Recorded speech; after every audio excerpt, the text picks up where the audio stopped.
नमस्कार मेरे प्यारे दर्शकों, कैसे हैं आप सब। मैं हूं निकिता और साई सच्चरित्र चैनल में आपका फिर से एक बार स्वागत है। तो आज की जो साई सच्चरित्र की स्टोरी है वो है चैप्टर 21 में से। उसमें लास्ट पैराग्राफ में जो है ये स्टोरी दी है। तो ये स्टोरी कुछ इस तरह की है कि जहाँ पे जो है बाबा जब किसी को अपना भक्त बना लेते हैं तो वो अगर बीच में कोई रास्ते में जो है मतलब अलग या फिर गलत दिशा में जा रहे हैं किसी के भी थ्रू, तो साईं बाबा जो है वो वापस उनको सही राह पे ला देते हैं। तो देखते हैं ये स्टोरी क्या है। तो एक पंढरपुर के डिवोटी थे, वो मानते थे साईं बाबा को, ठीक है। तो एक बार वो कहीं जा रहे थे तो उन्हें लगा चलो अभी यहाँ से जो है शिरडी मैं चले जाता हूँ, साईं बाबा का दर्शन ले लेता हूँ, थोड़ा दक्षिणा वगैरह दे देता हूँ, उनको देखता हूँ, थोड़ी बातें सुनता हूँ और फिर मैं अपने काम के लिए जो है वो निकल जाऊंगा। तो उन्होंने क्या किया, वो गए शिरडी मस्जिद पहुंचे, वहां पे बैठे।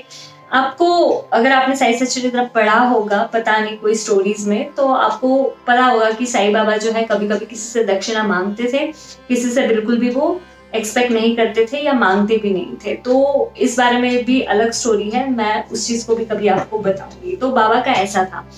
तो इन्होंने क्या किया, ये मस्जिद पहुंचे, साईं बाबा को देखा, उनके दर्शन लिए, उनके पैर छुए और बिना बाबा के कुछ भी मांगे उन्होंने कुछ पैसे निकाले और वो जो है बाबा के फीट पे रख दिए, उन्हें वो अर्पण कर दिए।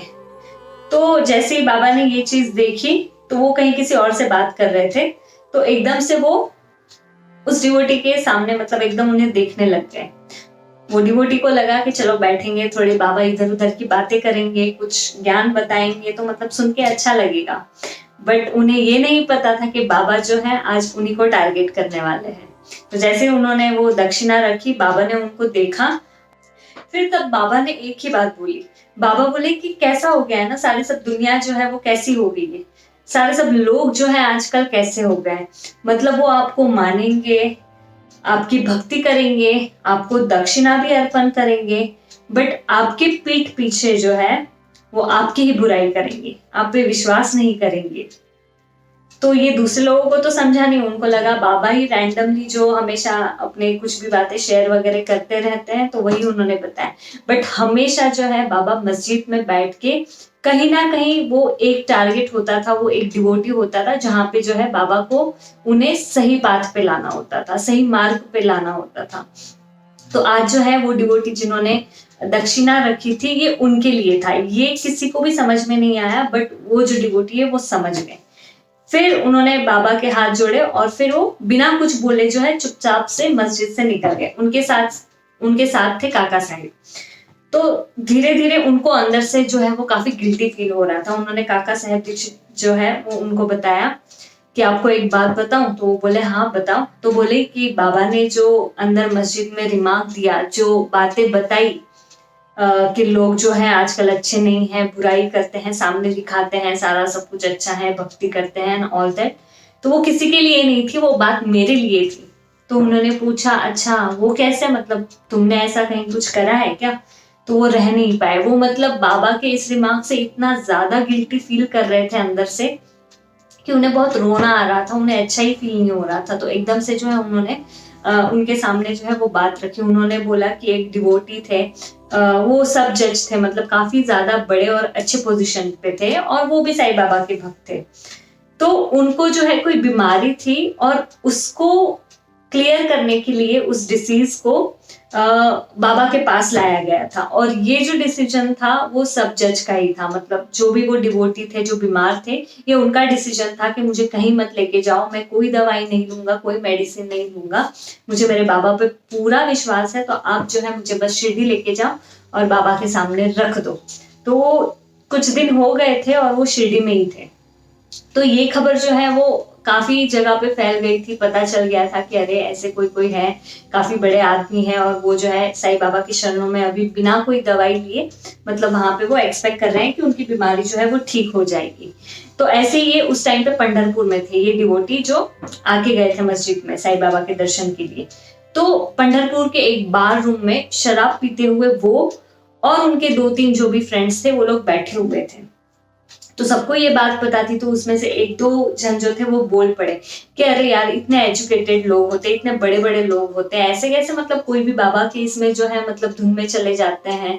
मतलब उस आदमी ने सीधा मना कर दिया कि मैं कोई भी दवाई नहीं लूंगा, जो भी है बाबा देख लेंगे, बाबा पे मुझे पूरा फेथ है और वही मुझे ठीक करेंगे। मतलब ये तो अच्छी बात नहीं है। और ये सुनते हुए ये वाले जो पंढरपुर के डिवोटी थे, ये भी एकदम से उनमें मिक्स हो गए, वो भी बोल पड़े। मतलब ये इतने अच्छे डिवोटी थे, ये बाबा की भक्ति करते थे, जैसे कि वो दर्शन के लिए गए, उन्होंने दक्षिणा भी दी, सारा सब कुछ करा, बट उनका भी जो फेथ है वो थोड़ा सा यहाँ पे डगमगा गया। वो भी उनके साथ मिलके बोलने लगे, अरे हाँ ऐसे कैसे, पता नहीं, कुछ समझ में नहीं आ रहा। तो यहाँ पे सीधा सीधा जो है वो वार दो चीजों पे हो रहा था, एक तो साईं बाबा पे भी और एक तो साईं बाबा के फेथ और बिलीफ पे भी। तो ये जो है साईं बाबा तो हर जगह रहते हैं, उन्हें आप कहीं पे भी, कितने भी दूर कहीं पे भी रहो, अगर आप उनको पुकारोगे वो डेफिनेटली आएंगे, वो जरूर आपको दिखेंगे, वो आपको दर्शन देंगे, आपकी हेल्प करेंगे। तो अपने हर डिवोटी को जो है साईं बाबा सुनते हैं। तो ये साईं बाबा को पता चल गया था कि ऐसे ऐसी मेरे बारे में बातें हो रही है और ऐसा सारा सब हो रहा है, और मेरा जो डिवोटी है उसकी भक्ति जो है वो कम हो रही है, और ये जो है दूसरे लोगों के संगत में जो है वो गलत राह पे जा रहा है।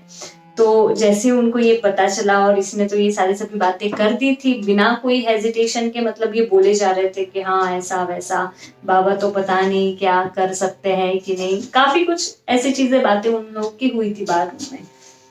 तो जैसे ही मतलब ये बातें हुई और फिर वो वहां पे गए, तो एकदम से बाबा ने उनको ये रिमार्क दे दिया। तो यही जो सारी सभी बातें हैं वो काका साहब को बताने लग गए कि ऐसे ऐसे हुआ। तो काका साहब ने बोला कि अच्छा, तो ये तो ठीक बात नहीं है, तो उससे अच्छा है ये कि तुम बाबा के पास जाओ और खुद होके जो है उनकी माफी मांग लो। तो बस वही हुआ। फिर उनको एक बात तो पता चल गई, उनको बहुत ज्यादा बड़ा लेसन मिला इस चीज से। उन्हें फिर से एक मिरेकल का महसूस हुआ जो बाबा ने दिया, उनको फिर से पता चल गया कि अरे नहीं, अब तक तो हम सिर्फ भक्त थे और छोटे मिरेकल्स हो गए थे, बाबा ने जो मुझे दिए थे दर्शन वगैरह, बट ये नहीं पता था कि बाबा सच में हर जगह पे होते हैं और आपको वो कंटिन्यू देख रहे हैं। तो बस फिर क्या है, दूसरे दिन तुरंत जो है वो डिवोटी गए, बाबा के चरणों में गिरे, उनकी माफी मांगी और उनसे कहा कि सच में मुझे आज एक बहुत बड़ी सीख मिल गई है, मुझे पता चल गया है कि आप एक साधारण बाबा नहीं हो, चाहे कितना भी कहीं पे भी किसी के साथ कुछ भी हो जाए, बस आपके ऊपर फेथ रखना है, आप पे बिलीफ रखना है, और ये मानना ही है कि आप जो है वो सही करेंगे, आप सारा सब कुछ जो है वो बेटर करेंगे और अच्छा करेंगे। तो इस स्टोरी का मॉरल यही है कि बस बाबा की भक्ति करते रहो, उनकी आराधना करते रहो, उन पे फेथ रखो, उन पे बिलीफ रखो, और अगर कर रहे हो उनकी भक्ति तो प्लीज, और अगर उनकी भक्ति कर रहे हो तो प्लीज एकदम प्योर मन से, अच्छे मन से जो है बाबा की भक्ति करो। ऐसे नहीं किसी ने बताया या किसी ने कुछ करा ये वो, या फिर आप भी समझो चले गए उस मतलब ठीक है, आपको मिरेकल आ गया, आपको साईं बाबा दिखने लग गए, आपने मान लिया कि मुझे साईं बाबा का भक्त बनना है, डिवोटी बनना है, और आप पूजा अर्चा वगैरह स्टार्ट कर दिए, बट कुछ टाइम बाद यहाँ वहां मतलब कुछ सुन के या फिर आपके साथ कहीं कुछ कोई बुरी सिचुएशन हो जाती है, तो हम लोगों की ह्यूमन टेंडेंसी होती है कि बहुत ज्यादा जल्दी जो है हम लोग गुड टाइम्स में भगवान को याद तो करते हैं, बट बैड टाइम्स में मतलब उन्हें कोसते भी है। हम बोलते हैं कि अरे आपने ऐसे क्यों करा, आपने तो आशीर्वाद दिया था, आप तो हमें दर्शन देते हैं, आपकी तो बहुत ज्यादा कृपा और ब्लेसिंग है हमारे ऊपर, तो हमारे साथ ऐसे कैसे हो सकता है। नहीं, ऐसा नहीं होता।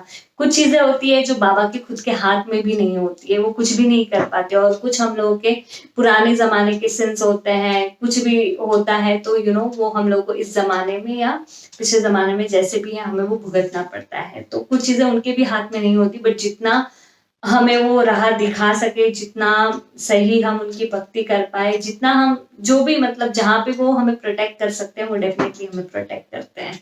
तो बस यही है, कितना भी कुछ भी हो जाए, बी स्ट्रॉन्ग, फेथ और बिलीफ बस मत छोड़ो, बाबा का नाम जपते रहो। ओम साई राम। मिलते हैं अगले शनिवार।